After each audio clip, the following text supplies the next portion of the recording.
नमस्कार, दी ललन टॉप देख रहे हैं आप और मैं गरिमा।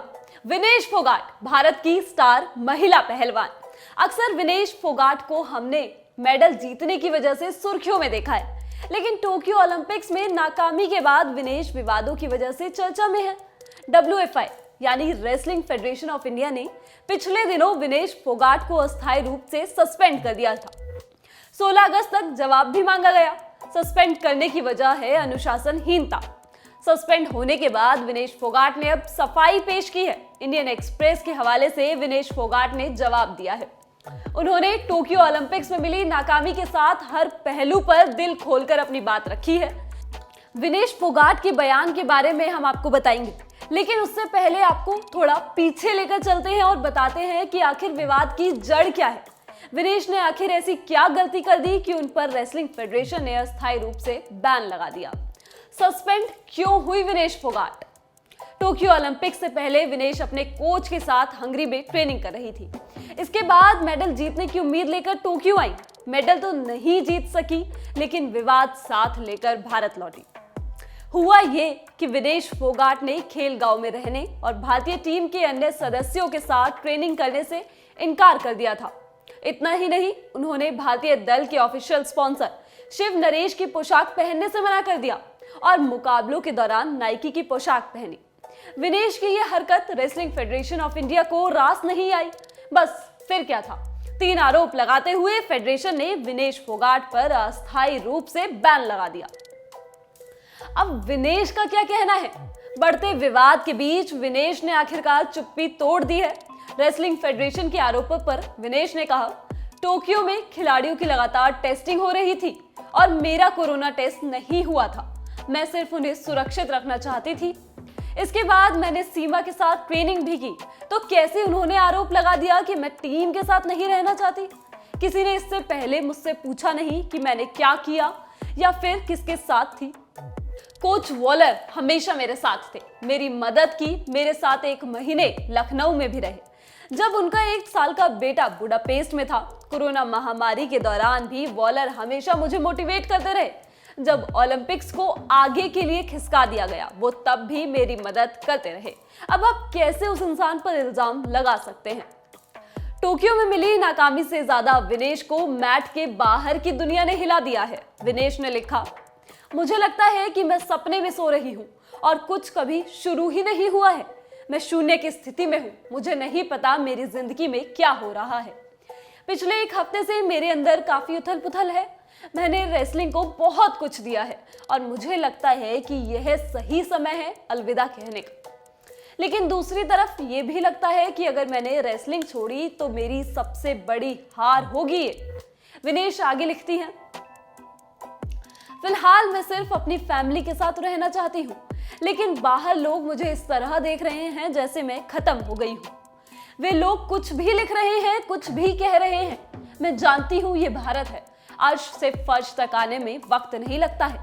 सिर्फ एक हार और सब कुछ मानो खत्म हो गया। आपको बता दें कि टोक्यो 2020 में भारत की तरफ से वुमेन्स कैटेगरी में विनेश सबकी उम्मीद थी। जिस तरह का प्रदर्शन हालिया सालों में उन्होंने दिखाया वो काबिल तारीफ है। चाहे 2018 जकार्ता एशियन गेम्स हो या फिर 2018 Gold Coast Commonwealth Games, Vinesh ने रियो से रिकवरी के बाद भारत को कई दफा गौरव के पल दिए। लेकिन रियो की तरह टोक्यो का भी हाल बुरा ही रहा। इस पर विनेश का कहना है, ऐसा कोई एथलीट नहीं है जो ओलंपिक्स में प्रेशर नहीं फील करता। टोक्यो और रियो में मुझ पर भी दबाव था, लेकिन मैं जानती थी कि इससे कैसे पार पाना है। रियो में मैं दबाव नहीं झेल सकी, मगर मैंने टोक्यो में कर दिखाया और फिर करूंगी। विनेश दबाव की वजह से नहीं हारी। अपना जजमेंट सुनाने से पहले एथलीट से जरूर पूछे कि कहां गलती हुई। इतना ही नहीं, विनेश फोगाट ने मेंटल हेल्थ पर न सिर्फ फेडरेशन बल्कि सभी लोगों को घेरा। विनेश फोगाट का मानना है कि भारत में मेंटल हेल्थ को ज्यादा तवज्जो नहीं दी जाती है। अमेरिकी जिम्नास्ट सिमोना बाइल्स का उदाहरण देते हुए विनेश ने कहा, हम लोग सिमोना बाइल्स की मेंटल हेल्थ समस्या को गंभीरता से लेते हैं। जब वो कहती है कि मेंटल हेल्थ की वजह से ओलंपिक्स में हिस्सा नहीं ले पाऊंगी, यही बात आप भारत में कहकर देखो। रेसलिंग से ब्रेक लेने की बात को भी छोड़ो, बस इतना कह दो कि आप तैयार नहीं हैं, फिर देखिए क्या होता है। मैं मानसिक रूप से उबर नहीं पाई हूँ। घर आने के बाद सिर्फ एक बार सो पाई, जबकि फ्लाइट में 2 घंटे ही सो सकी थी और कुछ घंटे गांव में। काफी अकेली थी, कॉफी पी और जब दिन निकला तो नींद आने लगी थी। गौरतलब है कि टोक्यो ओलंपिक्स में विनेश फोगाट को क्वार्टर फाइनल में हार मिली थी। 53 किलोग्राम कैटेगरी में बेलारूस की वेनेसा कलादिजिस्काया ने विनेश को मात दी थी।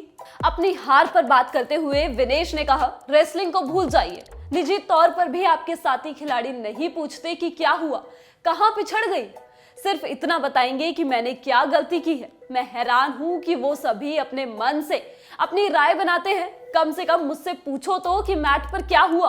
बस तिल का ताड़ बनाने लगते हैं। माफ कीजिएगा, लेकिन मैं मैट पर थी। मैं जानती हूं कि मैंने क्या महसूस किया और क्या नहीं। मेरे से ज्यादा बेहतर कोई नहीं जानता।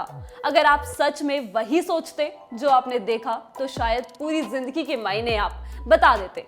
मैं दुनिया की परवाह नहीं करती, लेकिन वो लोग अब भी मुझे गिराने की कोशिश में हैं।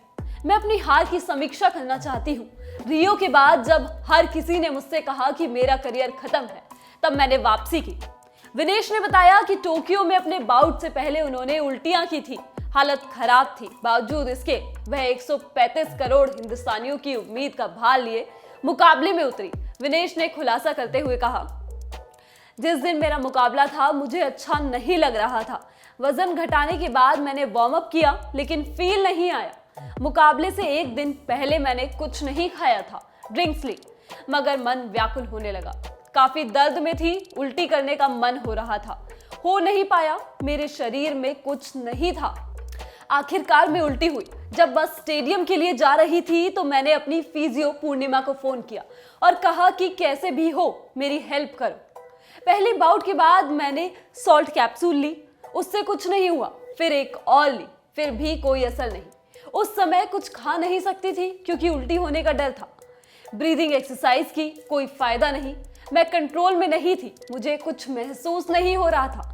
दूसरे बाउट में मैं जान गई थी कि हार रही हूँ। हर जगह से पॉइंट्स दे रही थी, सब कुछ देख रही थी, लेकिन कुछ कर नहीं पा रही थी। मेरा दिमाग सुन्न पड़ गया था।